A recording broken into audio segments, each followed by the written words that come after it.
all of your friends are out there enjoying their PWCs on the water this summer, and you're still waiting for yours, the one you ordered months ago. What the hell is going on?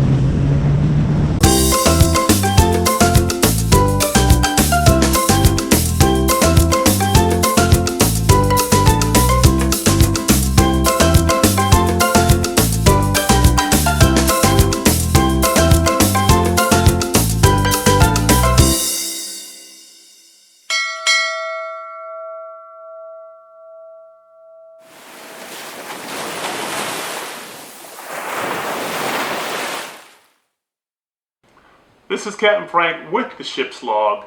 Let me ask you a question. Are you one of those folks out there that put a deposit down and ordered your Yamaha Waverunner several months ago and you're still waiting?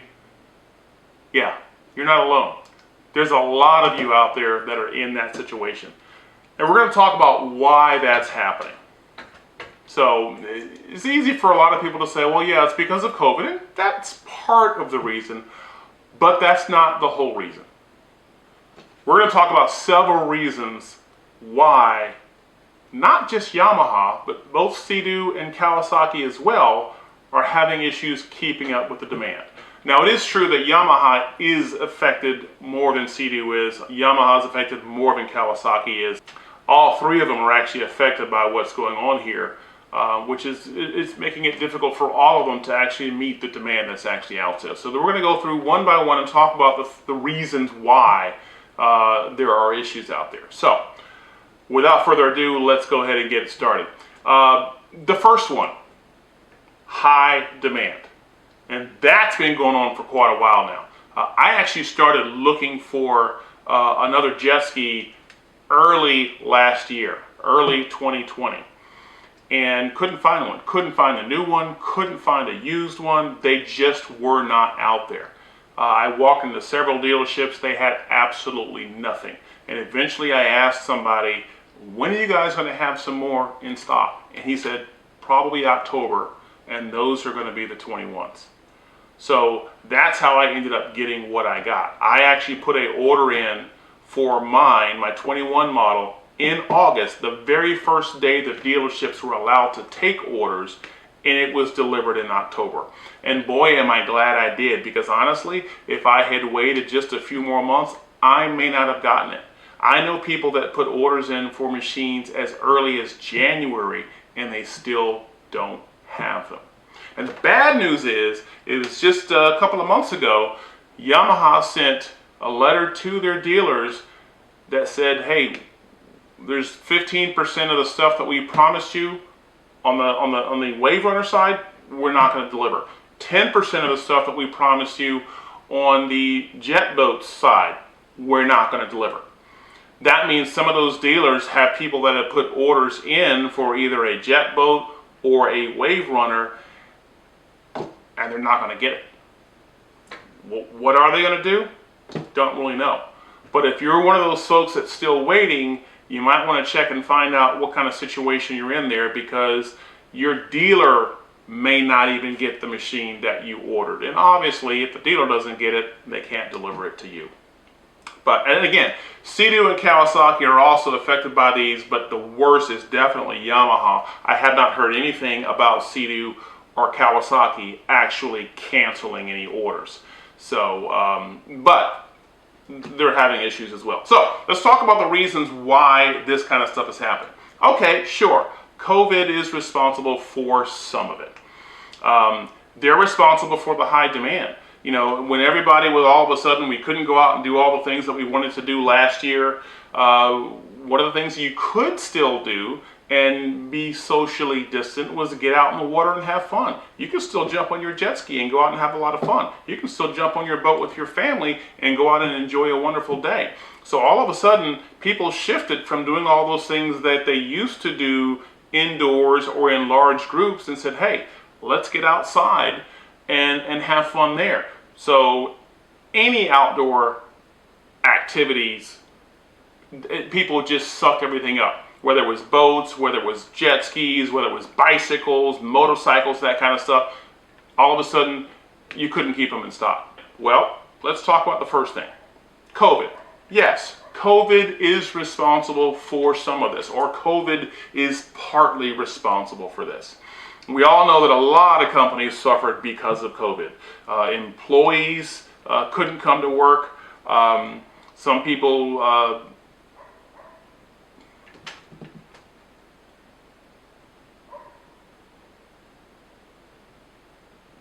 employees couldn't come to work. Some companies actually shut down because they needed their people to be socially distant, or maybe somebody was infected, and so therefore they had to shut the company down. So that did have an effect. And actually some of these other things we're going to talk about were also partially as a result of COVID. So that does have some blame, but it's not the entire blame. Okay? So let's talk about some of the other things that also have affected this, and really to a bigger extent than COVID.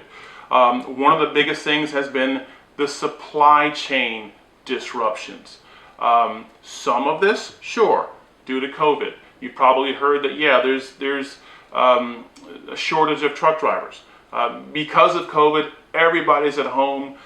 In this country, we have gone bonkers when it comes to ordering stuff online. We have just gone crazy buying stuff. I know personally there were some weeks I actually had, whether it was UPS or FedEx or Amazon, visit my house, 3 times in 1 week. One time it was twice in the same day. So we have gone crazy. We're buying stuff like crazy, which means not just for PWCs, but for stuff in general. The demand has increased. And because we're not doing the traditional thing of purchasing stuff, we're not going out to our local stores and buying it, we're ordering this stuff online, somebody has to deliver it for us. And there's literally a shortage of drivers. There's literally a shortage of truck drivers trying to keep up with the demand of all the stuff that we're buying. And well, guess what? Some of the stuff that has to get delivered deals with you buying a PWC. Not only does your PWC have to be delivered from where it was built to the dealership by a truck, but a lot of the goods, a lot of the raw materials that are used in building the PWC to begin with has to be shipped and delivered to the factory by a truck. Well, if you don't have that many drivers, it's kind of hard to find keep a good supply chain of raw materials going to the factory. So that's one of the issues. Another one, if you've been paying attention, if you looked online, just jump online and Google California, Los Angeles, and Long Beach. Those are 2 of the biggest ports on the West Coast. Just Google them and look about or read about the backup of ships waiting to be unloaded at those 2 ports.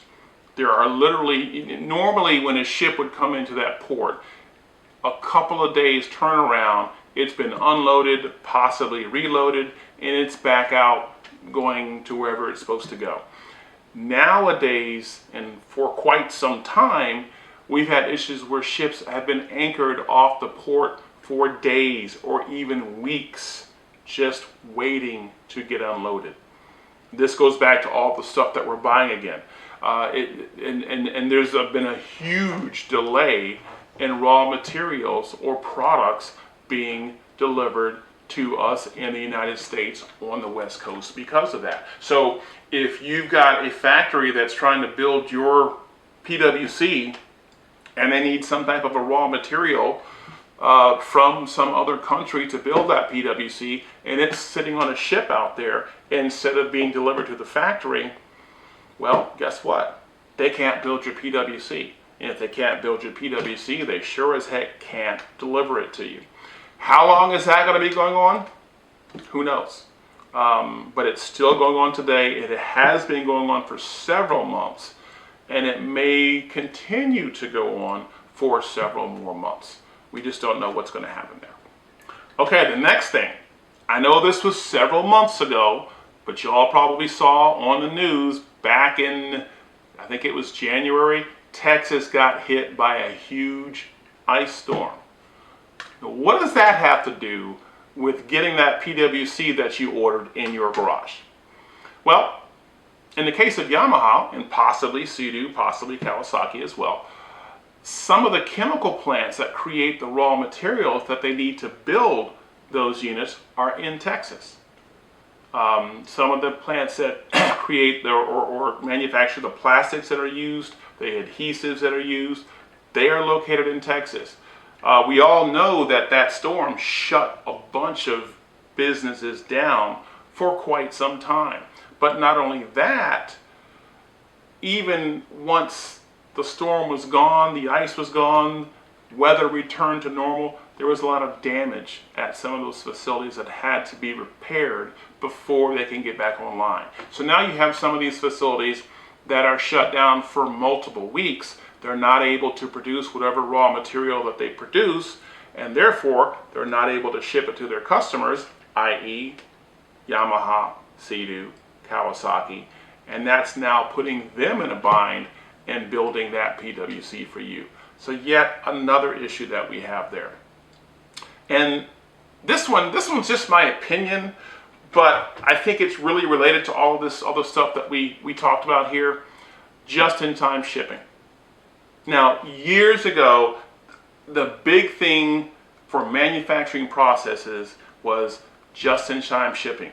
Why should we have one of our vendors ship raw materials for us, only for us to hold it into our warehouse or put it into our warehouse for 3 weeks, 4 weeks, 5 weeks, until we're ready to actually use that raw material to manufacture whatever product that we create? So the big thing was, we're going to shift everything to just-in-time shipping. We'll schedule everything perfectly so the raw material doesn't arrive at our manufacturing plant until we're actually ready to use it. Because of that, we don't have to store it in a warehouse. In other words, we don't have to spend the money to do that. It's not just sitting around not being used.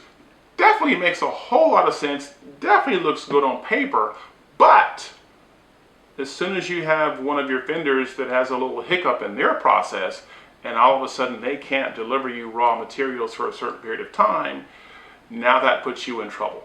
I'm not saying that companies shouldn't be using just-in-time, but what I am saying is, in a situation like this, it doesn't bode well for your manufacturing process. So there you go. So what can we do about this? Probably there, as a customer, as somebody who might want to buy a PWC, there's probably not anything that you can do. So, except for wait. And how long are you going to have to wait? Who knows? One thing I would say, however, if you think you want to get one next year, don't wait.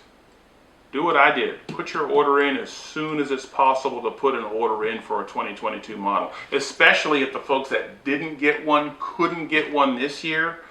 If they're just automatically going to be grandfathered into a 2022 model, that's more of them that are going to be gone.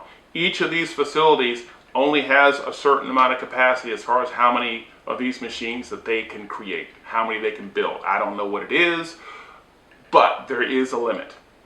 So, and based on what happened this year, if I were going to buy one, I would put my order in as early as I can, and then just be willing to wait a couple of months. But if you're on the list early, at least you know you're going to get one. You may not know the exact date, but at least you know you're going to get one. It may be in the dead of winter in December when you know you can't ride it, but guess what? When it gets warm again, you'll have something to ride. That's the situation I was in. I got mine in October, and technically I actually did get a couple of rides in before it got cold, so I did get a chance to ride it last year. But then I just put it in the garage. Stayed in the garage all winter. But when spring got here, and I had other friends that were waiting for their machines, I had mine.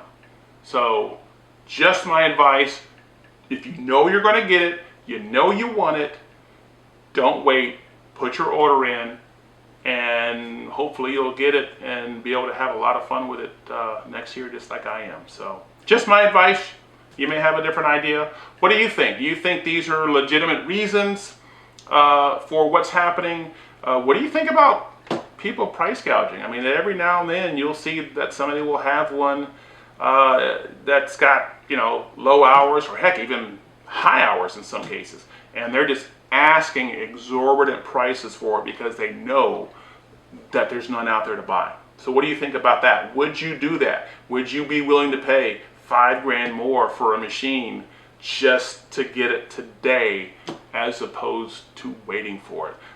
Put something down in the comments and let me know your opinion on that, because I know there's a lot of that going on out there. But that's about it for today. Good luck, especially if you're waiting for your machine. Thanks for watching the video. Don't forget to subscribe if you haven't already done so, and we'll keep the videos coming. Until next time.